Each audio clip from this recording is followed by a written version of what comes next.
Honestly, what's really important is how you feel, not what everybody else thinks. Out guitar.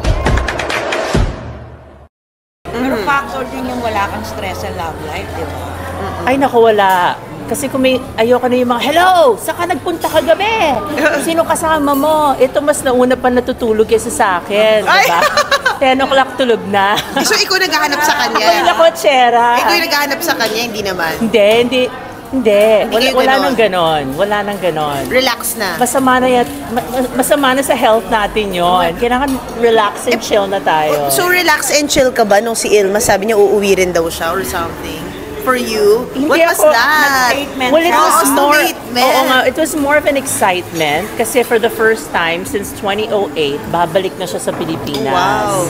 Kung pupunta siya ha, kasi ang nakakaloka dyan, nung in-announce niya na pupunta siya, maraming girls na nag-message sa akin. Ano? Oh my gosh! And ayoko siyang patulan, yung mga girls na yan. Pero, you know, nabasa ko, wag na kayong mag-message sa akin because wala naman ako sa buhay ni Ilmas for the last how many years. So, sa mga babae nagre-react, wag na kayong mag-message. Yung isa doon, Pilipino eh. Oh my gosh, so sila pala yung nakaabang kay Ilmas. Sila yung affected. So sabi ko, let him come and spend time with his kids. It's not about me. It's not about us getting back together. It's about him having a connection with the kids na once pa lang nangyari. Wait lang, but... Well, sabi niya he'll come in May. So let's see kung totoo. Baka nakita niya nga kasi yung ano, pa 90s era mo. Ganon. Feeling ko, nagulat kami sa statement niya. Hindi. May period na yung sinabi mo.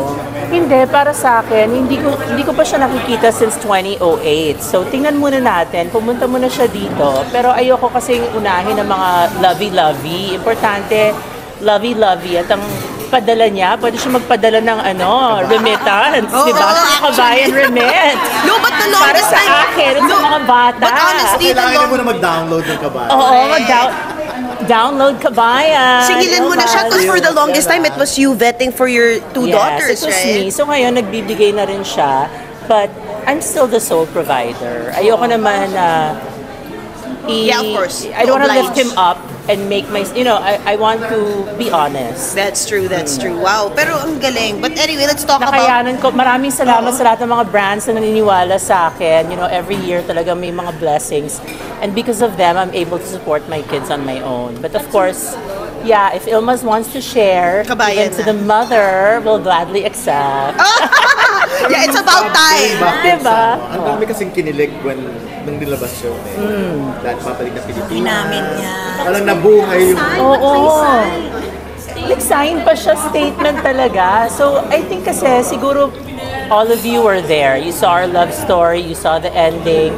Kumbaga wala naman kaming tinago. And siguro, Filipino pa rin eh. They want us to get back together for our kids. But, you know, our kids are not 2 and 3 anymore. They're already young adults. So, kung magkakabalikan ng isang relasyon, not necessarily Ilmas and I, dapat because of you two, hindi dahil sa mga anak. Kasi at the end of the day, mga anak mo mag-aasawa na rin yan. They'll have their own family. So, you're gonna be stuck with this guy na, you know, kailangan talaga love mo yung taong makakasama mo. Especially at my age now, hindi na tayo yung, oh my God, let's run away. And like, you know, hindi na exciting. Ayun, parang, you know, let's watch movies, diba? Holding hands na lang, Sleep at diba?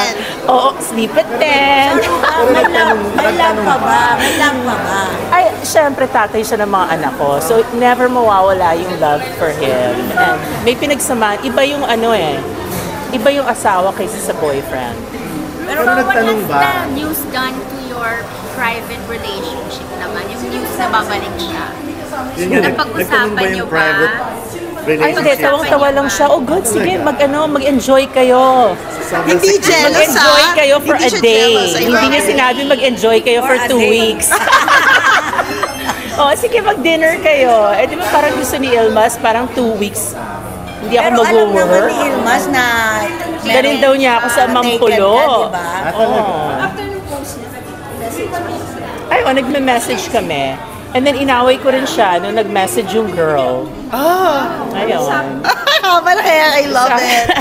Di ba feeling 20 lang? Oo.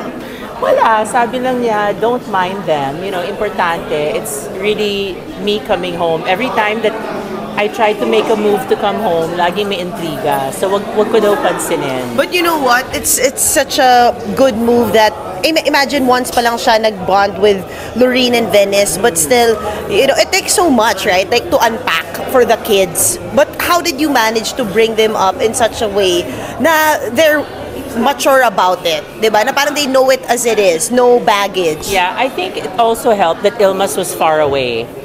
You know, far away in the sense na walang gulo, wala siya dito. You know, I raised them on my own.